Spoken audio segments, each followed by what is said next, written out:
Hello friends, welcome to यज्ञ investment academy और tax video में आप सभी का स्वागत है। दोस्तों, हमारे गोल्ड सीरीज का ये अगला वीडियो है जिसमें हम आगे के गोल्ड इन्वेस्टमेंट के ऑप्शंस देखेंगे। तो नेक्स्ट ऑप्शन है दोस्तों हमारा इलेक्ट्रॉनिक गोल्ड रिसीट, जिसको हम EGR बोलते हैं, इलेक्ट्रॉनिक गोल्ड रिसीट। इस ऑप्शन में होता यह है कि भी हमारे पास में जो फिजिकल गोल्ड है we convert it into digital gold और we can directly buy the digital gold also. मतलब ये डिजिटल गोल्ड वो डिजिटल गोल्ड वाले ऑप्शन जैसा नहीं है, मतलब वो ऑप्शन नहीं है, बस I am using terminology as digital gold. तो इलेक्ट्रॉनिक गोल्ड रिसीट में से for example I have 1 kg of gold, I have biscuit, that gold I am handing over to the concern authority, concern person, and against that gold he is issuing me the receipt which is called as electronic gold receipt, and this receipt is listed on stock exchange and I can easily trade with this receipt. So let's go ahead friends और देखते हैं कि भाई ये इसमें कौन कौन parties involve होते हैं और ये कैसे वर्क करता है। पहली तो बात ये जो है इसको सिक्योरिटी का दर्जा दिया गया है, मतलब it is an security. It has been added in the definition of securities under the SEBI law, मतलब सेबी का जो securities and contract regulation act है उसमें सेक्शन 2 में इसको इंक्लूड कर लिया गया है। देन यहाँ पर फिजिकल गोल्ड जो इन्वेस्टर होता है उसके पास जो फिजिकल गोल्ड होता है वो हैंड ओवर करता है वॉल्ट मैनेजर को। इसके लिए एक गोल्ड के लिए एक वॉल्ट मैनेजर होता है, ये एक वॉल्ट में, सेफ वॉल्ट में, जो कि सेबी रेगुलेटेड होता है, उस वॉल्ट में ये सेफली रखा जाता है। तो यहाँ पे स्क्वेल, ब्लिंक्स, मलका, ये सारे बहुत सारे वॉल्ट मैनेजर्स हैं जो कि सेबी रजिस्टर्ड है और इनके पास में मैं हैंड ओवर करता हूँ। ये इसका प्योरिटी चेक करते हैं और जनरली जैसे हमने देखा कि भाई टिपिकली गोल्ड जो होते हैं, इलेक्ट्रॉनिक गोल्ड्स वगैरह, ये सारे के एक स्टैंडर्ड फॉर्म होता है 995 और 999।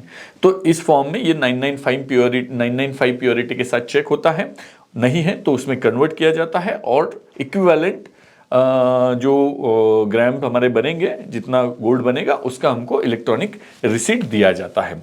अब ये जो होता है ये हमारे पास में इलेक्ट्रॉनिक गोल्ड हम इसको होल्ड करते हैं और इसको हम, ये जनरली डिनोमिनेशन इसका 1 ग्राम, 10 ग्राम, 100 ग्राम, मतलब ये 1 ग्राम के मल्टीपल में ये होता है और इसको मैं नॉर्मल वे में जैसे मैं शेयर्स ट्रेड करता हूँ वैसे इसको भी मैं ट्रेड कर सकता हूँ।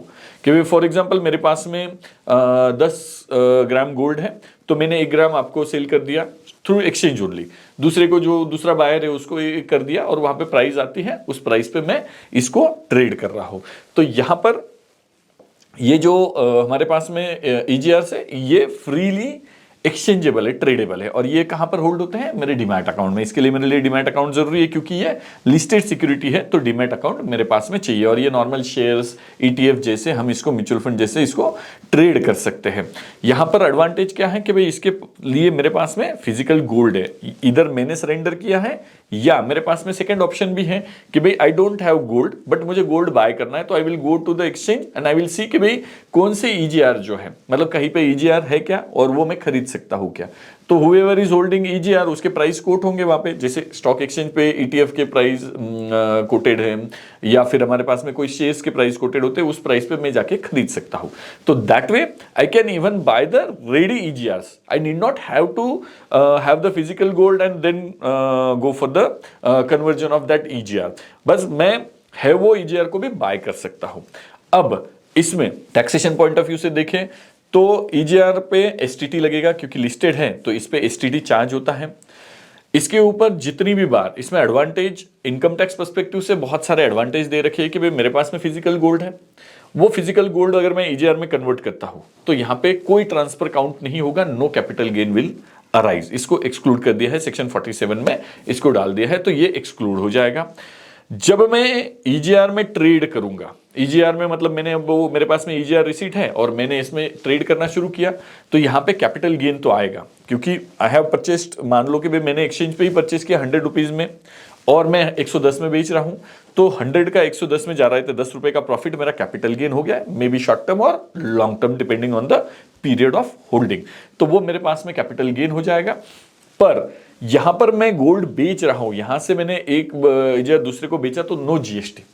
अगर मैं फिजिकली ये करने जाता कि भाई यहां से यहां पे मैं बेचने जाता वापस, तो मेरे लिए GST का इंपैक्ट रह सकता था।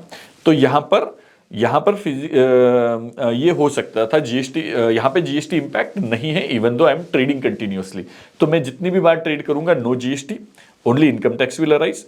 बट जहां पर मैं गोल्ड से ईजीआर में कन्वर्ट कर रहा हूं या ईजीआर से फिर से फिजिकल गोल्ड में कन्वर्ट कर रहा हूं, तो यहां पर दोनों भी जगह पे कैपिटल गेन नहीं आएगा, because it is in the same hands. Just मैंने फॉर्म चेंज कर दिया, फिजिकल से डिजिटल कर दिया, इतना फॉर्म चेंज होने से उसके लिए कोई कैपिटल गेन नहीं आएगा। फिर क्या पीरियड ऑफ होल्डिंग क्या काउंट होगा? मान लो मेरे पास में आज फिजिकल गोल्ड है 1 किलो, जो मैंने 3 साल पहले लिया हुआ है, आज मैं उसको ईजीआर में कन्वर्ट कर रहा हूं। तो ईजीआर में कन्वर्ट कर रहा हूं और मैंने आज कन्वर्ट कर दिया और 1 महीने बाद बेच दिया। तो what would be my capital gain, short term और लॉन्ग टर्म? मैंने पहले 3 साल होल्ड किया है, 1 महीना ही डिजिटली होल्ड किया है और 1 महीने में बेच दिया, तो मेरे पास में प्रीवियस होल्डिंग पीरियड भी काउंट होगा और ये long term capital gain count हो जाएगा। Long term capital gain count हो जाएगा, इसका पीरियड ऑफ होल्डिंग उस तरह से प्रीवियस जो फिजिकल में था वो भी काउंट हो जाएगा। सिमिलर वे में आई हैव मैंने मार्केट में गया और मैंने कोई ईजीआर परचेस कर लिया, इलेक्ट्रॉनिक गोल्ड रिसीट परचेस कर लिया, आज परचेस किया और मैंने होल्ड करके रखा, मेरे डिमैट अकाउंट में पड़ा है, 2 साल के बाद मैंने उसको कन्वर्ट करके फिजिकल कर लिया। तो फिजिकल कर लिया और फिर 1 महीने बाद बेचा, तो मेरे पास में शॉर्ट टर्म लॉन्ग टर्म के लिए ये जो ईजीआर जो मैंने इलेक्ट्रॉनिक फॉर्म में मेंटेन कर रखा था उसका भी पीरियड ऑफ होल्डिंग काउंट हो जाएगा। तो 2 साल 1 महीना हो गया। प्रीवियस ईयर्स में भी वैसा ही था, प्रीवियस होल्डिंग मेरा काउंट हो रहा था। तो सिर्फ इलेक्ट्रॉनिक फॉर्म का ही मुझे काउंट नहीं करना है, फिजिकल फॉर्म का भी काउंट करना है, दोनों भी मेरे पास में काउंट हो जाएंगे जब तक कि ओनरशिप चेंज नहीं हो रही। ओनरशिप चेंज होने के बाद ही उसमें प्रॉब्लम रहेगा। जीएसटी यहां पे कब आएगा? जब मैं डिजिटल से, मेरे पास में इलेक्ट्रॉनिक गोल्ड रिसीट्स है, मेरे पास में जो भी 1 किलो के होंगे, और अब मैंने 2 साल होल्ड करने के बाद सोचा कि अब इसको फिजिकली कन्वर्ट करके रख लूं। तो फिजिकली कन्वर्ट करने जाऊंगा तब वहां पर मुझे जीएसटी भरना होगा, वहां पे तब जीएसटी भरना होगा। तो वहां पे जीएसटी का इंपैक्ट रहेगा, वो मुझे नहीं कंप्लाई करना है जीएसटी के, बट वो होल्ड मैनेजर जो भी मुझे देगा वो जीएसटी के साथ में देगा। अब इसके लिए period of holding capital gain के लिए क्या आएगा? जनरली अगर फिजिकल गोल्ड होता तो मेरे पास में 24 मंथ्स का कैपिटल गेन का पीरियड है। हमने पिछले भी वीडियोस में हमने सारे ऑप्शंस देखे हैं। तो यहां पर मेरे पास में क्योंकि इस पे एसटीटी पेड हो रहा है और ये सिक्योरिटीज की कैटेगरी में आ रहा है, तो इसका पीरियड ऑफ होल्डिंग मेरे लिए 1 ईयर है। मेरे लिए 1 ईयर का पीरियड ऑफ होल्डिंग है। तो मैं मतलब 12 मंथ तक अगर इसको होल्ड कर रहा हूं तो इट इज शॉर्ट टर्म, अगर 12 मंथ से ज्यादा है तो इट इज लॉन्ग टर्म। तो 12 मंथ्स का ही होल्डिंग पीरियड है शॉर्ट टर्म लॉन्ग टर्म के लिए। और लॉन्ग टर्म का कैपिटल गेन 2.5%, शॉर्ट टर्म का रेगुलर स्लैब रेट से जाएगा। और लॉन्ग टर्म का जो है, अब यहाँ पे शॉर्ट टर्म क्योंकि मैं एसटीटी पे कर रहा हूं तो क्या मुझे कंसेशनल रेट मिलेगा 20% का? क्योंकि यहां पर 2 ऑप्शन है मेरे पास में, एक तो लॉन्ग टर्म है मेरे पास में, तो लॉन्ग टर्म है तो 12.5% से ही जाना है, सब है। बट शॉर्ट टर्म के लिए अगर ये मेरे पास में गोल्ड के फॉर्म में है, गोल्ड के फॉर्म में, तो इसके लिए रेगुलर स्लैब रेट है। पर अगर ये सिक्योरिटीज के फॉर्म में, securities not exactly the securities, पर वो 11A या 112 सेक्शन में फॉल होता है, तो वहां पे मुझे लिए 20% जो शेयर्स के लिए होता है रेगुलरली, वो 20% एप्लीकेबल होता है। बट इस केस में होगा नहीं, क्योंकि वो सेक्शन 11A के डेफिनेशन में फॉल नहीं होता है। ये सेक्शन 11A के डेफिनेशन में फॉल नहीं होता है। तो इसलिए इसका जो शॉर्ट टर्म का कैपिटल गेन आएगा वो रेगुलर स्लैब रेट से आएगा, जिस भी स्लैब रेट में मैं फॉल होता होऊंगा उस स्लैब रेट से आएगा। तो इस तरह से शॉर्ट टर्म लॉन्ग टर्म हो गया। अब इसमें मेरे पास में जो लॉन्ग टर्म है, क्या उसके अंदर में मुझे कोई टैक्स सेविंग का ऑप्शन है?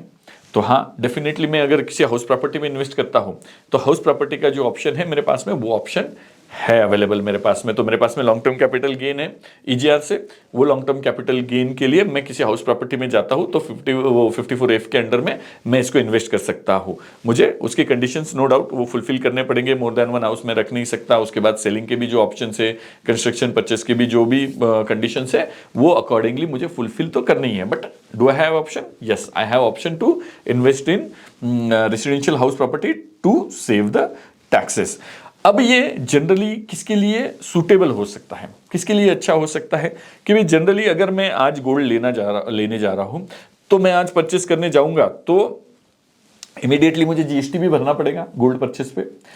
पर मेरे पास में कोई मेरा लॉन्ग टर्म होरिजन नहीं है, मेरे पास में लॉन्ग टर्म एजेंडा नहीं कि मैं उसको रखूंगा ही। हो सकता है मैं रखूं, हो सकता है मैं उसको बेच दूं।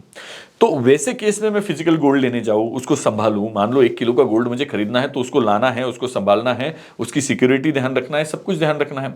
तो instead of that what I am doing, I am just going in the market और मैंने उस पर ईजीआर परचेस कर लिया।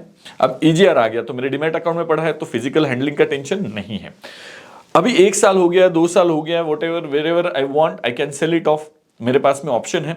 बट अगर मुझे नहीं करना है और मुझे अब फिजिकल लेना है, नाउ आई सी कि भाई नहीं अभी मुझे होल्ड करना चाहिए, तो then I can go convert it into physical, वहां पे जीएसटी भर दूंगा और इसको फिजिकल में कन्वर्ट कर लूंगा। तो इस तरह से मुझे फिजिकल हैंडलिंग का कोई टेंशन नहीं है। तो यहाँ पे जिनको फिजिकल हैंडलिंग का टेंशन है या जिनका पीरियड ऑफ होल्डिंग भी फिक्स नहीं है कि भाई कितने दिन तक मैं होल्ड करने वाला हूँ, तो ऐसे इन्वेस्टर के लिए गोल्ड में जाने के लिए ये एक अच्छा ऑप्शन है। नो डाउट कि भाई ये बहुत पॉपुलराइज नहीं हुआ है, ये बहुत पॉपुलर नहीं है, बट अच्छा ऑप्शन है कि भाई जिसको गोल्ड में ही जाना है और फिजिकल गोल्ड में के बजाय डिजिटल गोल्ड में जाना है, तो इसका फिजिकल डिलीवरी भी मिलने वाला है। हाँ, इसके ऊपर चार्जेस तो लगने ही वाले हैं, क्योंकि वोल्ट के चार्जेस लगने वाले हैं, उसके डिलीवरी के चार्जेस लगने वाले हैं, कन्वर्जन मतलब जहां पर मुझे डिलीवरी लेना है उसके इंश्योरेंस वगैरह वो सब चार्ज करने वाले सामने वाले, पर वो सब रहने ही वाला है मेरे साथ में। तो वो एक नॉमिनल चार्ज उसमें रहेगा, तो वो भी हमको देखना चाहिए कि भाई वो कितना है।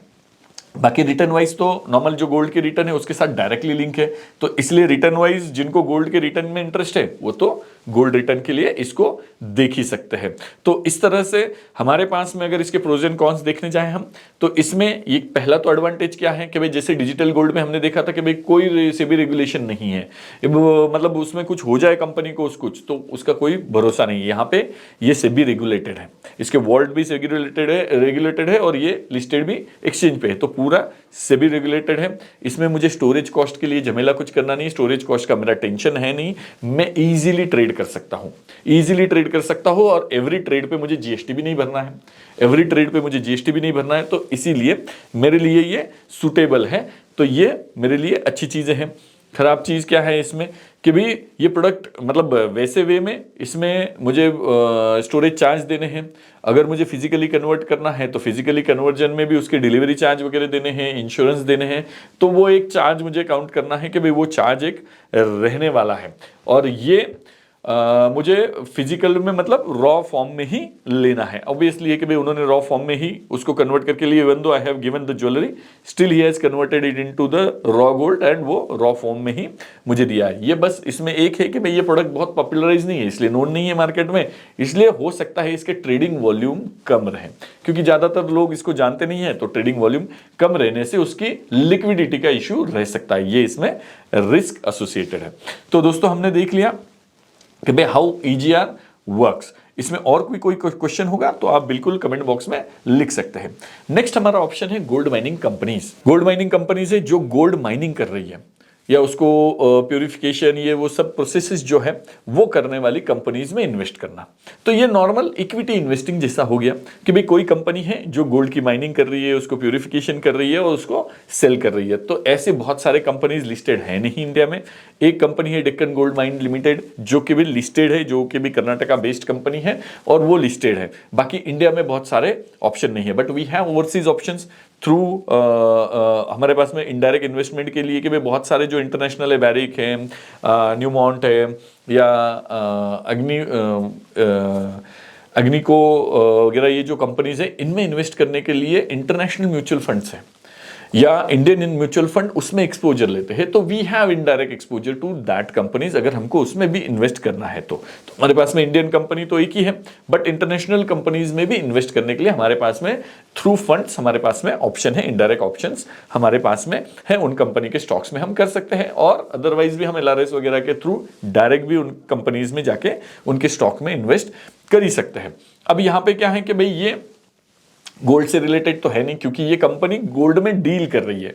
हो सकता है कि भाई गोल्ड की प्राइस यहां से 75,000 से लेके 1.25 लाख तक पहुंच गई, बट उसका स्टॉक उतना मूव होने की जरूरत नहीं है, क्योंकि वो डायरेक्ट गोल्ड प्राइस से रिलेटेड नहीं है, वो तो गोल्ड माइनिंग प्रोडक्शन और उसके रिलेटेड जो नॉर्मल मार्जिन है उस पर डील कर रही है। हो सकता है गोल्ड की प्राइस बहुत टूट रही है, बट उससे जरूरी नहीं कि भाई गोल्ड माइनिंग कंपनीज के प्राइसेस टूटे या उसकी प्राइस कम हो, क्योंकि वो तो उसके डीलिंग में है, वो उसके मैन्युफैक्चरिंग में है, तो वो मैन्युफैक्चर करते जा रहा है, उसका प्रोडक्शन, उसका प्रॉफिट मार्जिन, उसके बेसिस पे उसकी प्रॉफिटेबिलिटी है।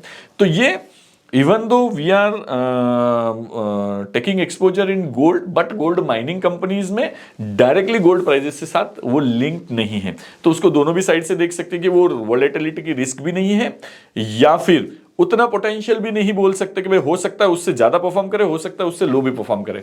तो वो डायरेक्टली गोल्ड से लिंक नहीं होने से उसकी प्रॉफिटेबिलिटी उसके इफिशियंसी पे, वर्किंग इफिशियंसी पे, कि वो कितने इफिशिएंट वे में इसको माइनिंग करके प्यूरिफाई करके बेच रहा है, क्योंकि गोल्ड प्राइस तो फिक्स है, ये जितना उसकी कॉस्ट ऑफ प्रोडक्शन रिड्यूस करेंगे उतना उनका प्रॉफिटेबिलिटी रह ही सकता है। तो यहां पे हमारे पास में हमने देखा कि ऑप्शन डायरेक्ट स्टॉक मार्केट से इंडियन कंपनीज में हम एंटर कर सकते हैं, या फिर म्यूचुअल फंड के थ्रू, इंडियन म्यूचुअल फंड के थ्रू इंटरनेशनल मार्केट में गोल्ड कंपनीज में इन्वेस्ट कर सकते हैं, या फिर डायरेक्ट हम बाहर एलआरएस के थ्रू या जो भी ऑप्शंस अवेलेबल है हमारे पास में आरबीआई के थ्रू, उन ऑप्शन के थ्रू डायरेक्ट इंटरनेशनल कंपनीज में भी हम एक्सपोजर ले सकते हैं, वहां पे इन्वेस्टमेंट कर सकते हैं।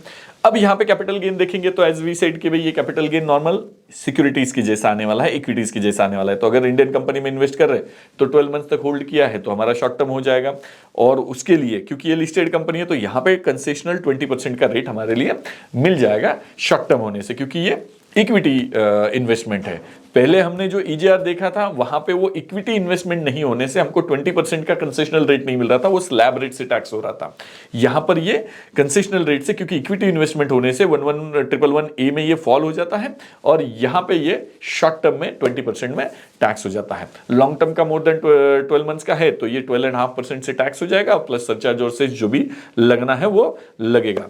यहां पे हमारे पास में अगेन इसके लॉन्ग टर्म कैपिटल गेन के अगेंस्ट में ये सारा जो है 54F का हाउस प्रॉपर्टी में इन्वेस्टमेंट करने के ऑप्शन जो है ये सिर्फ और सिर्फ लॉन्ग टर्म कैपिटल गेन के अगेंस्ट ही होता है। तो इसीलिए लॉन्ग टर्म कैपिटल गेन के अगेंस्ट में अगर मेरे पास में अगर उसको सेव करना है मुझे, तो मेरे पास में एक ऑप्शन है कि मैं रेसिडेंशियल हाउस प्रॉपर्टी में इन्वेस्ट कर सकता हूं। तो long term capital gain can get invested into residential house property subject to the condition, section 54F के कंडीशंस को फुलफिल करने के बाद। इसमें मुझे over and about dividend income भी आ सकता है, क्योंकि कंपनी में इन्वेस्ट कर रहा हो तो डिविडेंड इनकम जो कि रेगुलर रेट से टैक्स हो जाएगा। अब इसके एग्जांपल में हमको ज्यादा कुछ देखने की जरूरत है नहीं। नॉर्मल में हम एग्जांपल लेंगे कि भाई 100 रुपए का स्टॉक लिया था हमने और 150 में बेच दिया, पीरियड ऑफ होल्डिंग के हिसाब से कैपिटल गेन कैलकुलेट हो जाएगा। अभी इंडेक्सेशन का कुछ मैटर तो रहा नहीं, इसलिए इसके एग्जाम्पल को हमको ज्यादा कुछ देखने की जरूरत नहीं है। अब यहाँ पे प्रोज एंड कॉन्स में क्या है कि भाई प्रोज एंड कॉन्स से ज्यादा हमारे लिए ये समझने जरूरी है कि भाई ये डायरेक्टली गोल्ड से रिलेटेड नहीं है, तो उसकी वोलेटिलिटी की रिस्क भी हमारे साथ में नहीं है, और ये प्योर उसके मैन्युफैक्चरिंग टैलेंट और मैनेजमेंट पे डिपेंड करता है। तो इसीलिए ये इन अ वे ये पॉजिटिव हो सकता है, इन अ वे वो नेगेटिव हो सकता है। जिसको गोल्ड में डायरेक्ट एक्सपोजर लेना है उनके लिए ये उस तरह से रिलेट नहीं करेगा, बट एक asset class, gold asset class को अगर रिलेट करना है तो हो सकता है कि भाई उससे टू सम एक्सटेंट वो हमारे लिए फायदे का हो सकता है। अब ये यहाँ पे नॉर्मल जो इक्विटी इन्वेस्टिंग कर रहे हैं उनके साथ में नॉर्मल मार्केट रेट के हिसाब से जो इन्वेस्ट करना चाहते हैं उनके लिए ये जनरली सुटेबल है। अब ये हो गया हमारे दो ऑप्शन, ईजीआर हो गया और गोल्ड माइनिंग कंपनी हो गया। अब लास्ट हमारा ऑप्शन जो है गोल्ड इन्वेस्टमेंट का वो है gold future and options. Gold future and options भी होते हैं जो हमारे पास में कमोडिटी एक्सचेंज है MCX, वहां पर कमोडिटीज ट्रेड होते हैं, कमोडिटीज वहां पर डील होते हैं। तो यहां पर फ्यूचर एंड ऑप्शंस जो होते हैं ये दोनों डील होते हैं। अब future and options itself is very different terminologies. अब जिनको नहीं पता है उनके लिए हम तो फ्यूचर एंड ऑप्शंस बहुत डिटेल में एक्सप्लेन नहीं करने वाले हैं, बट ये है कि भाई फ्यूचर में I am taking an position, मैं आज कुछ बाय कर रहा हूं फॉर 3 मंथ्स पीरियड, मतलब 3 महीने के बाद मैं उसको या 2 महीने का जो भी एक ओरिजोन के लिए मैं उसको बाय या सेल कर रहा हूं, looking at my vision towards that asset class in future. कि भाई मुझे लग रहा है कि भाई गोल्ड अब टूटेगा तो I go and sell this futures आज, और वहां पे मैं उसका जो भी मिनिमम मार्जिन मनी होता है, इसमें एडवांटेज ये होता है कि भाई फ्यूचर एंड ऑप्शंस में मुझे पूरा इन्वेस्टमेंट नहीं करना होता है। कि भाई मान लो मुझे 1 किलो गोल्ड लेना है तो मुझे 1 किलो गोल्ड के लिए 1.25 करोड़ रुपए देने की जरूरत है, बट यहाँ पे ऐसा नहीं होता है। मेरे पास 10 लाख रुपए है तो भी मैं 1 किलो गोल्ड को बाइंग का पोजिशन ले सकता हूँ या सेलिंग का पोजिशन ले सकता हूँ। अब जब मुझे फिजिकली भी मान लो अभी मैं फ्यूचर के लिए अगर हम बात करें कि भाई मैंने आज पोजीशन लिया 10 लाख रुपए देके 1 किलो गोल्ड का, 1 किलो गोल्ड का मैंने पोजीशन लिया, तो वो जो 1 किलो गोल्ड का पोजीशन मैंने आज लिया है 10 लाख रुपए देके, 3 महीने के बाद मान लो कि भाई वो 1.5 लाख रुपया हो गया, 25 लाख का फायदा हो गया।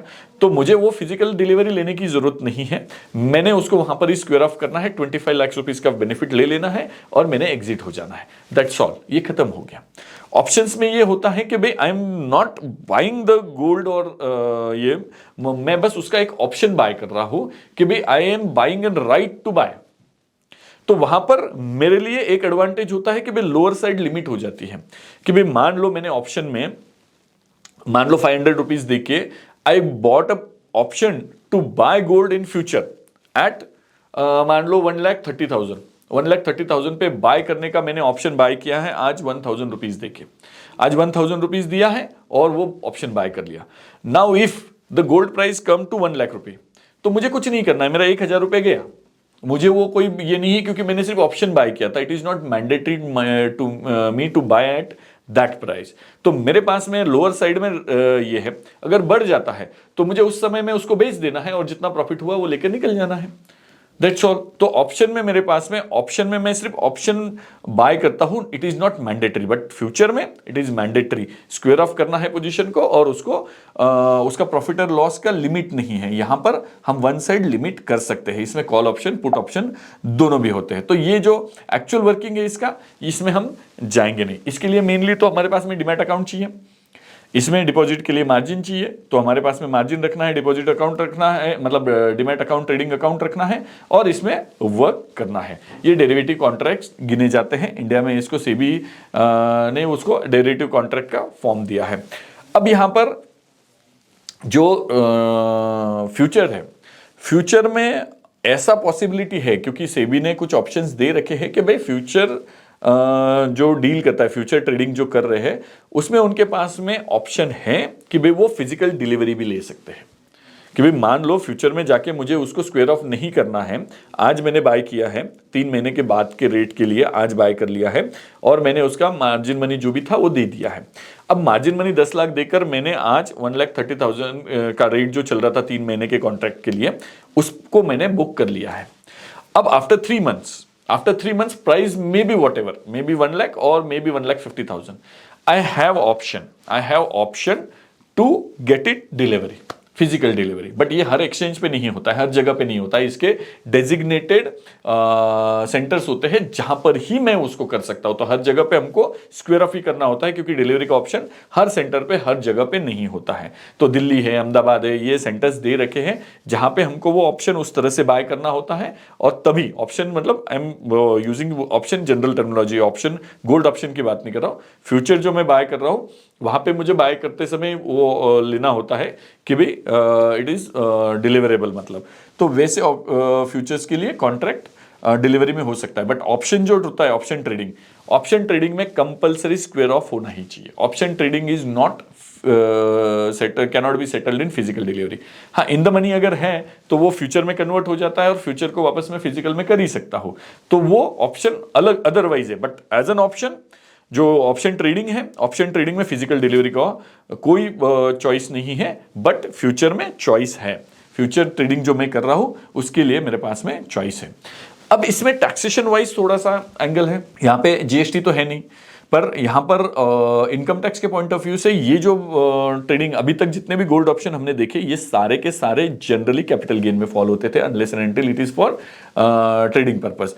बट यहाँ पर ये एक ऐसा है कि भाई ये कंपल्सरीली बिजनेस ही काउंट होगा, नॉन स्पेकुलेटिव बिजनेस काउंट होगा। स्पेकुलेटिव नहीं है, ये नॉर्मल बिजनेस काउंट होगा। नॉर्मल बिजनेस, ऑप्शन बोलो या फ्यूचर बोलो, दोनों भी ट्रेडिंग जो है ये काउंट क्या होंगे, ये कंपल्सरीली बिजनेस इनकम काउंट होंगे। और इसका टैक्स रेट क्या होगा कि भाई जनरली 1 साल के ऊपर के कॉन्ट्रैक्ट तो है नहीं, 2 साल के 24 मंथ्स के भी कॉन्ट्रैक्ट नहीं है, ना ही 1 ईयर के अबव के कॉन्ट्रैक्ट है, तो इसलिए ये जनरल स्लैब रेट में टैक्स होते हैं, स्लैब रेट वाइज टैक्स होते हैं।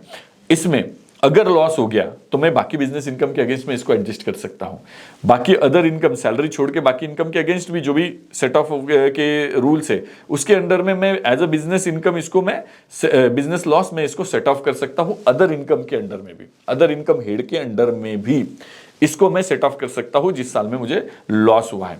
अगर कुछ दूसरा इनकम नहीं है, तो मैं इसको कैरी फॉरवर्ड भी कर सकता हूँ। आगे चल के ये लॉस जो है, अगर इसमें लॉस है फ्यूचर में बोलो या ऑप्शन में बोलो, तो ये मैं कैरी फॉरवर्ड कर सकता हूँ नेक्स्ट 8 ईयर्स के लिए, और कोई भी बिजनेस इनकम के अगेंस्ट में मैं इसको सेट ऑफ कर सकता हूँ।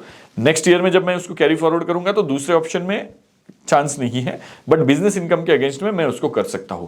तो क्योंकि ये बिजनेस इनकम है तो ऑडिट्स के भी लिमिट जैसे जैसे एप्लीकेबल होते हैं वो भी यहाँ पे हिट हो जाते हैं कि भाई 10 करोड़ के नॉन डिजिटल ट्रांजैक्शन वगैरह के लिए, 3 करोड़ के वगैरह, ये जो भी 1 करोड़ के जो बिजनेस इनकम के जो ऑडिट के लिमिट्स है वो भी एप्लीकेबल हो जाते हैं। तो ये सब में बड़ा इसमें डिफरेंस ये है कि भाई ये कैपिटल गेन ट्रीट नहीं होने से, बिजनेस इनकम ट्रीट होने से सारे एक्सपोजर जो बिजनेस इनकम के है, बिजनेस रिलेटेड है, वो सारे यहाँ पे ऑडिट बोलो, स्लैब रेट बोलो, लॉस कैरी फॉरवर्ड और ये और बिजनेस इनकम के लिए सारे जितने भी ऑप्शन है वो सारे यहाँ पे मुझे अवेलेबल हो जाते हैं बोलो, या फिर ये मुझे कैटर करने पड़ते हैं या इसका ध्यान रखना पड़ता है।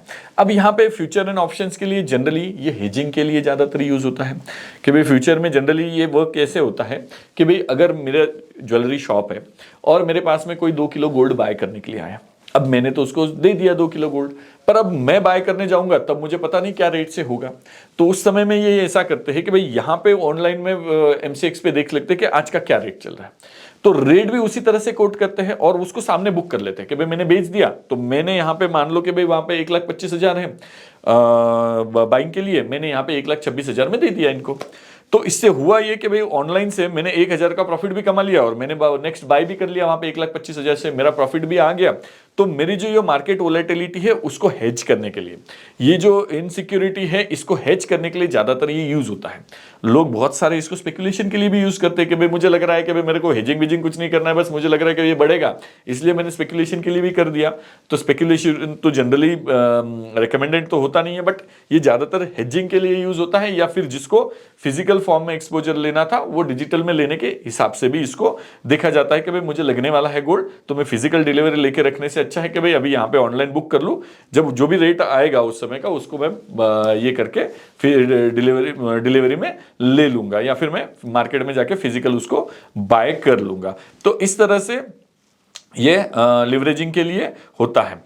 बट ये यहाँ पे क्योंकि दोनों साइड भी हैं इसमें, तो इसमें थोड़ी रिस्क भी होती है। अगर मैं सिर्फ लिवरेजिंग के लिए नहीं यूज कर रहा उसको, मतलब हेजिंग के लिए, तो यहाँ पे मैं स्पेकुलेशन करने जाता हूँ तो ये रिस्की भी हो जाता है, और शॉर्ट टर्म में इसमें वोलेटिलिटी वगैरह काफ़ी होने के चांसेस होते हैं। और टैक्स कंप्लायंस वाइज भी ये थोड़ा नेगेटिव है कि भाई टैक्सेशन ऑडिट और ये सारी चीज़ें हैं, बुक्स ऑफ अकाउंट, ये सब चीज़ें आ जाती है अगर मैं इसमें ज़्यादा वॉल्यूम में ट्रेड करता हूँ। तो बिजनेस इनकम ट्रीट होने से बिजनेस ऑडिट्स के रिलेटेड सारे कंप्लायंसेस भी इसमें फॉल हो जाते हैं।